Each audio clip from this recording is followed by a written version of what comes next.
ज़िंदगी में हमें बहुत सारे लोग बहुत सारी बातें बताते हैं। कोई कुछ बोलता है, कोई कुछ बोलता है। और आपको अगर कोई ऐसा व्यक्ति मिला जो ये बात बताता है कि वह महाज्ञानी है, परम ज्ञानी है, या मुझे ब्रह्म की प्राप्ति हो गई है, या मैं जगत गुरु हूँ, ऐसे लोग, या कोई कहता है कि मैंने 1,00,000 किताबें पढ़ ली, या फिर मुझे सब ज्ञान है, ये हो गया। यानी कि ऐसे व्यक्तियों से सावधान रहना, चाहे वो कोई सन्यासी हो या चाहे कोई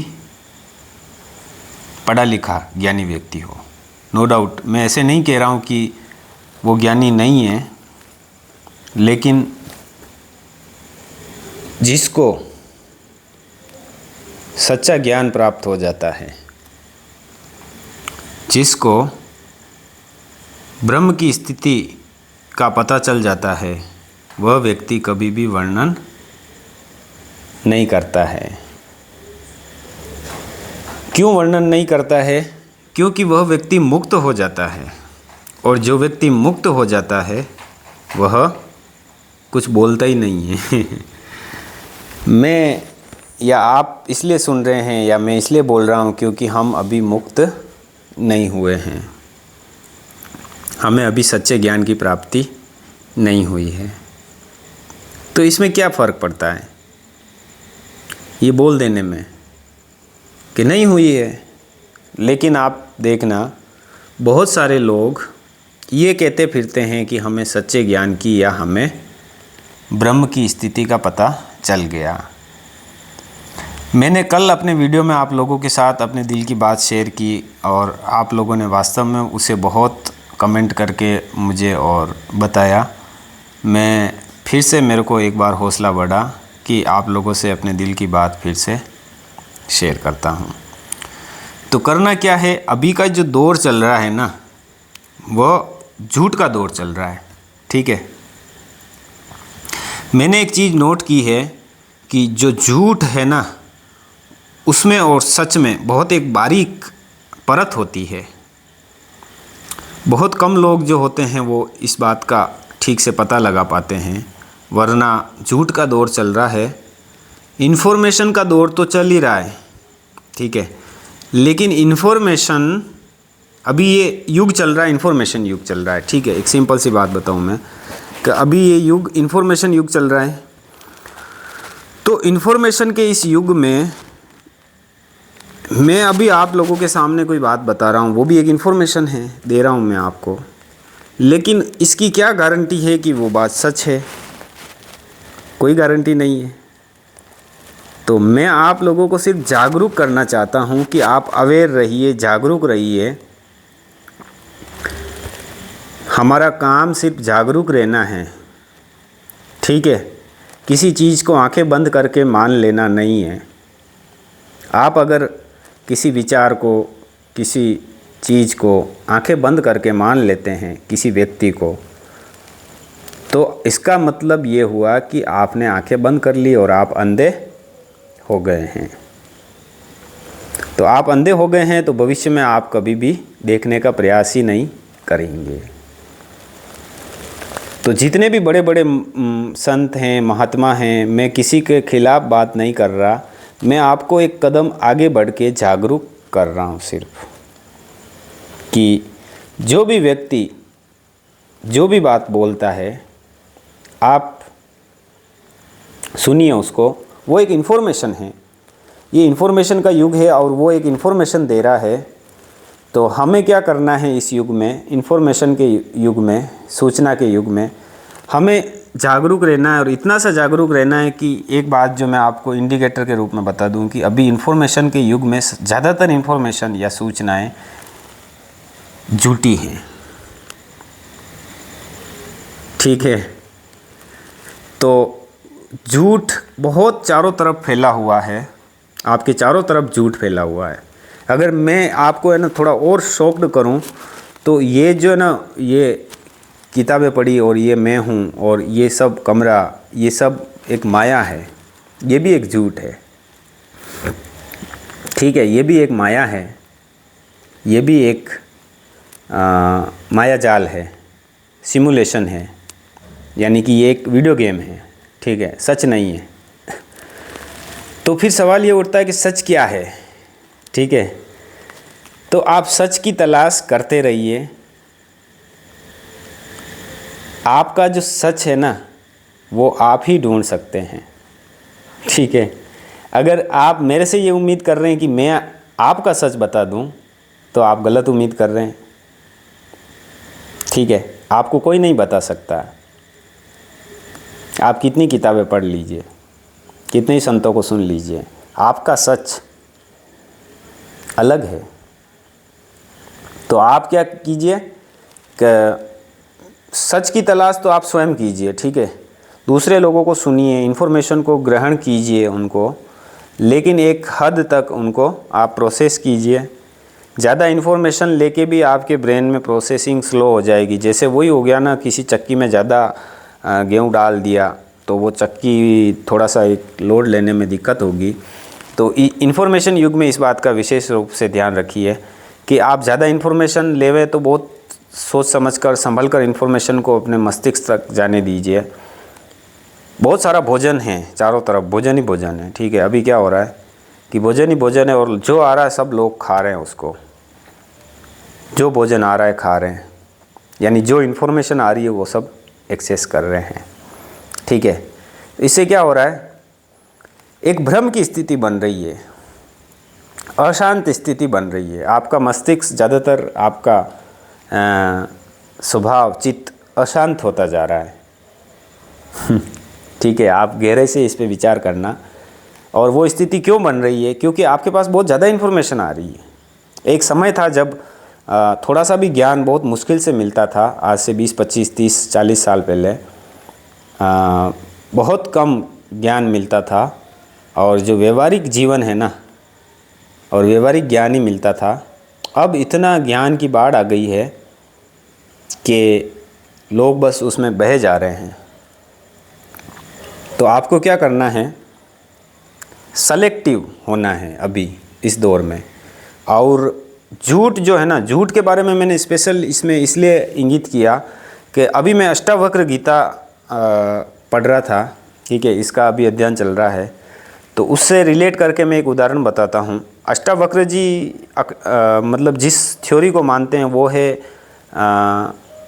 अहम ब्रह्मास्मि, यानी कि एकेश्वरवाद, एक ही ईश्वर है, अद्वैत, ठीक है। अद्वैत का मतलब ये हो गया कि दो नहीं है, एक ही हैं। जब तक चीज़ें दो रहेगी तब तक आप ब्रह्म में रहेंगे। तो एक ही ब्रह्म है, आत्मा और परमात्मा सब एक ही हैं, ठीक है। तो उसमें वो ये बताते हैं कि लोगों को भ्रम हो जाता है, लोगों को एक माया की तरह भ्रम हो जाता है कि ये संसार वास्तविक हैं, या मुझे ब्रह्म की प्राप्ति हो गई। अगर मैंने अष्टावक्र गीता पढ़ रहा हूँ तो इसका मतलब ये नहीं है कि मुझे ब्रह्म का प्राप्ति हो गई या उसका ज्ञान हो गया, ठीक है। और मैं चाहूँ तो बहुत आसानी से आपको बता सकता हूँ कि बस मैंने अष्टावक्र गीता पढ़ रहा हूँ और मुझे ब्रह्म की प्राप्ति हो गई है, मेरा अहंकार नष्ट हो गया है, मेरा ये हो गया, मेरा वो हो गया, मैं वो हो गया। ये जो मैं है ना ये जो मैं बता रहा हूँ, ये मैं है ना, ये है जब तक, तब तक कुछ भी मुक्ति संभव नहीं है। तो आप इस बात को समझना, इस सच्चाई को समझने का प्रयास करना। संक्षेप में ज़्यादा लंबी बात नहीं खींचूंगा। आप लोगों ने कल भी मुझे बहुत अच्छा कमेंट करके और मोटिवेशन दिया है, तो आप इस वीडियो पर भी आप अपनी प्रतिक्रिया ज़रूर दें। अगर आप प्रतिक्रिया देते रहेंगे तो मैं आगे कंटिन्यू और वीडियो बनाता रहूँगा। अपने दिल की बात, अपने अनुभव आप लोगों के साथ शेयर करता रहूँगा। बस ये करिए आप, इतना सा, आप कुछ भी नहीं। अष्टावक्र गीता में ये बताया गया है कि एक 3 मार्ग बताया गया है ना, एक प्रवृत्ति मार्ग, एक निवृत्ति मार्ग, और तीसरा अष्टावक्र जी ने एक तीसरा अलग ही मार्ग बताया है, जिसके बारे में मैं किसी और वीडियो में जिक्र करूँगा। पर यह समझने का प्रयास करना कि जो हठ योग साधना है, नाम जप वगैरह वगैरह जो भी करते हैं, वो भी एक तरीका है आत्मज्ञान का, ठीक है। और आत्मज्ञान ही सच्चा ज्ञान है, ये भी उस किताब में बताया गया है। तो आप है ना, ओशो भी यही कहते हैं कि खुद को जानने के बाद आपको इस दुनिया से विदा लेना है। अष्टावक्र जी भी ये, खुद को जानना मतलब आत्मज्ञान हो गया। और जिस व्यक्ति को आत्मज्ञान हो जाता है उसकी एक अलग ही स्टेट बन जाती है, उसकी एक अलग ही अवस्था होती है, जिसके बारे में पूरा इस किताब में बताया गया, अष्टावक्र गीता में। कई बार हमें भ्रम हो जाता है कि मुझे आत्मज्ञान हो गया है, लेकिन होता नहीं है। तो वो झूठ है जो ये कहता है ना कि मुझे आत्मज्ञान हो गया, मुझे ब्रह्म की प्राप्ति हो गई। जो व्यक्ति ये बता रहा है, जो व्यक्ति ये कह रहा है कि मैं ही सर्वज्ञानी हूँ, मैं ही महान हूँ, इसका मतलब वो झूठ बोल रहा है। क्यों? क्योंकि अष्टावक्र जी स्वयं बोलते हैं, इस किताब में लिखते हैं कि उस व्यक्ति को अभी भी अहंकार शेष है, और जिसका अहंकार शेष है वही मैं पर बात करता है, मुझे ये हो गया, मुझे वो हो गया। तो जब तक ये अहंकार नहीं मिटेगा, ये जो आपका मैं है, ईगो है ना, इसको मिटाना नहीं है ज़बरदस्ती की बात तो अष्टावक्र गीता में बताई नहीं गई है। सहज भाव से तीसरा मार्ग बताया गया है, बच्चे वाला भाव। ठीक है, मेरे मन में ये विचार आ रहा है तो आ रहा है, मेरे अंदर ईगो है तो मैंने आप लोगों को बता दिया कि देखो है ना, मेरे अंदर एक ईगो भी आ रहा है, फिर वो जा रहा है। ऑब्जर्वेशन कर रहा हूँ मैं इन सब चीज़ों का, है ना। ईगो आ रहा है तो उसको भी ऑब्ज़र्व कर रहा हूँ, गुस्सा आ रहा है तो उसको भी ऑब्ज़र्व कर रहा हूँ। तो यानी कि मैं एक अलग स्टेट पे जाकर बैठा हुआ हूँ और इन सब चीज़ों को देख रहा हूँ। तो मैं कौन हो गया? अहंकार हो गया। ठीक है, तो जो देखने वाला है वो कभी भी नहीं बोलता है, वो एक चुपचाप है, बस खामोश है। तो इस तरह की कुछ बातें हैं जो अष्टावक्र गीता में मुझे बहुत अच्छी लगी। और एक संक्षेप में अगर मैं आपको बताऊं तो मैंने वेस्टर्न यानी कि अमेरिका और पाश्चात्य जो भी है ना मोटिवेशनल किताबें, जैसे सेल्फ हेल्प वाली बहुत ज़्यादा किताबें देखी थी, पर एक समय तक, जैसे है ना दवाई एक टाइम तक असर करती है, पेन किलर, और उसके बाद फिर भी पेन होना स्टार्ट हो जाता है जब तक समस्या का मूल रूप से समाधान नहीं हो। उसी तरह से ये वेस्टर्न किताबें हैं, मैं सिरे से खारिज नहीं कर रहा, लेकिन वो एक हद तक आपको मोटिवेशन करेगी। जैसे उदाहरण बता दूँ ना, बहुत सारी सेल्फ हेल्प किताबें हैं, जैसे नेपोलियन हिल की है, रोंडा बर्न की है, ब्रायन ट्रेसी की है, डेल कार्नेगी, ऐसे बहुत सारे जो है ना थिंकर हैं मोटिवेशनल, उनकी सारी किताबें पढ़ी मैंने। ठीक है, लेकिन जब एक किताब में अष्टावक्र गीता अभी गहराई से पढ़ रहा हूँ तो मुझे बहुत आनंद आ रहा है उसमें। ऐसा लग रहा है मैं उसमें गोते लगा रहा हूँ, आनंद की लहरी आ रही है उसमें।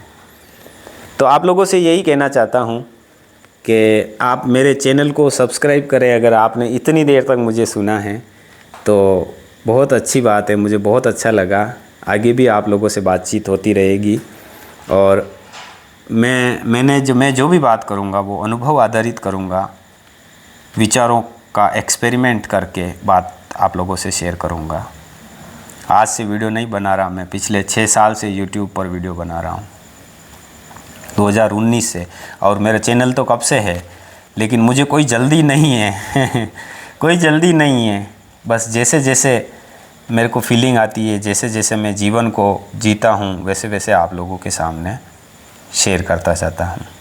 ठीक है, तो आपसे रिक्वेस्ट है कि अगर इतनी देर आपने देखा है तो एक बार कमेंट करके ज़रूर बताएं, और चैनल को सब्सक्राइब करें, और कल हम फिर वापस किसी टॉपिक पर बात करेंगे। अगर आपको लगता है कि कोई टॉपिक जिस पे आप कोई बात करना चाहते हैं, कोई वीडियो बनाऊं, तो आप कमेंट करके ज़रूर बताएं। बाकी आप चाहें तो मेरे पुराने मोटिवेशनल वीडियो भी देख सकते हैं, जिसमें मैंने जो वेस्टर्न किताबें पढ़ी थी उस समय मेरे में जो नया नया मोटिवेशन आया था कि तुम कर सकते हो, यू कैन डू इट, उस पर भी वीडियो बनाए मैंने। तो ऐसा नहीं है कि वो बिल्कुल कारगर नहीं है, उससे भी एक हद तक मदद मिलती है। तो आप लोग ज़रूर जुड़े रहिए। अभी के लिए प्रेम शंकर गुर्जर को दीजिए अनुमति। शुभ रात्रि, धन्यवाद।